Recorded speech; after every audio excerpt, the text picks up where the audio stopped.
收睇11點最前線，我係麥恬欣。金鐘臨時禁制令批出之後，外界關注幾時執行獲批禁令嘅巴士公司指會同股東商討執行細節。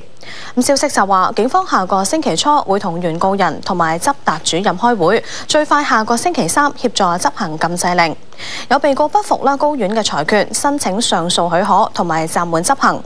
法官押後到聽日裁決。聶佩琳報導。抗辯人郭卓堅申請上訴許可同暫緩裁決，代表佢嘅大律師潘希喺庭上話：禁制令涵蓋嘅範圍好大，法庭應該認真考慮。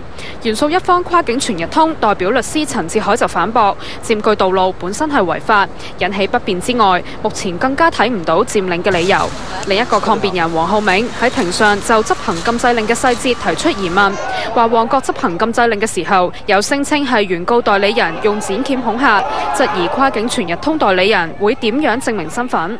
佢可能做好啲就係有啲肩章啊，有編號啊，有啲名牌啊，有佢哋嘅樣啊，有個名啊，有個名單去公佈啊。咁我覺得呢一個係會對件事係比較好啲咯。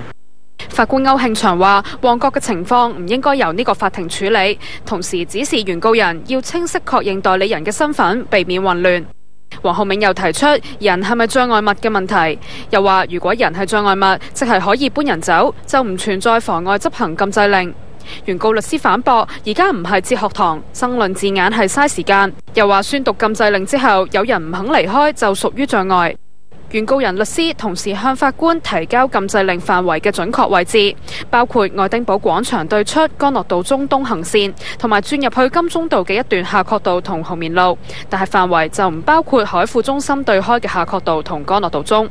法官會喺星期5就住被告郭卓堅申請嘅上訴許可同暫緩執行禁制令頒布書面判詞，而跨境全日通公司會喺星期5嘅中午開股東會，傾下幾時執行禁制令。佢哋話最快星期1會登報。有線電視記者聶佩琳報道。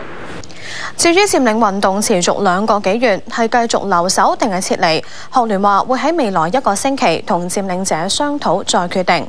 而學民思潮就話係咪退場仍然要內部商討，又促請建制派立法會議員促成學生同政府重啟政改對話。施樂秋報導。雨傘運動持續超過2個月未見出路，學聯話要同佔領者商討撤離抑或繼續留守，希望1個禮拜之內有決定。學聯會討論下一步計劃，而當然而家係任何嘅因素都會考慮啦，包括場內嘅朋友嘅意見啦，包括場外嘅民意啦，包括我哋下一步未來嘅工作藍圖啦。例如講到我哋時間線，其實去到出年嘅6月，我哋點樣去作出一個更好嘅部署，亦都係有啲考慮嘅行列嘅。學民思潮就話仲要傾，我哋知道學聯有呢個諗法嘅，咁我哋會內部會傾一傾，亦都會同學聯保持聯繫，有一個協調交流下咁樣。佢哋亦都向建制派立法會議員發公開信，話佢哋身為議員唔能夠好似梁振英政府咁隔岸觀火，促請佢哋促成學生同政府就重啟政改展開對話。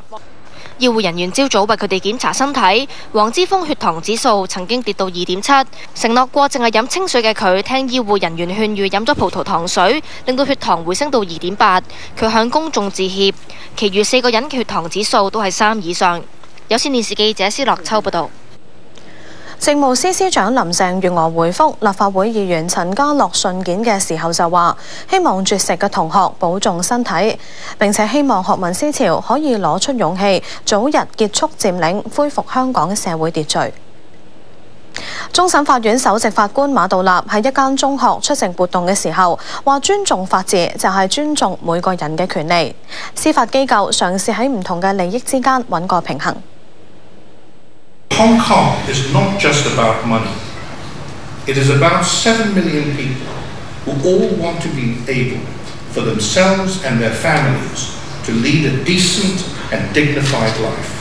The law and the administration of justice by the courts try to achieve a proper balance of these widely divergent interests and points of view. This is the challenge that faces me as Chief Justice.And the challenge that faces my colleagues in the courts.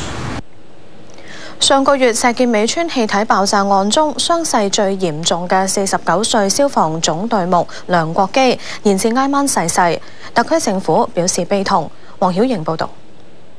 傷得最重嘅消防總隊目梁國基喺爆炸中腦部嚴重受創，身體2級燒傷，一直喺瑪嘉烈醫院深切治療部留醫，經過連日搶救，做過減腦壓手術、注射強心針，病情仍然轉壞，延至挨晚逝世。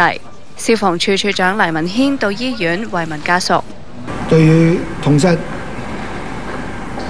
位英勇嘅人，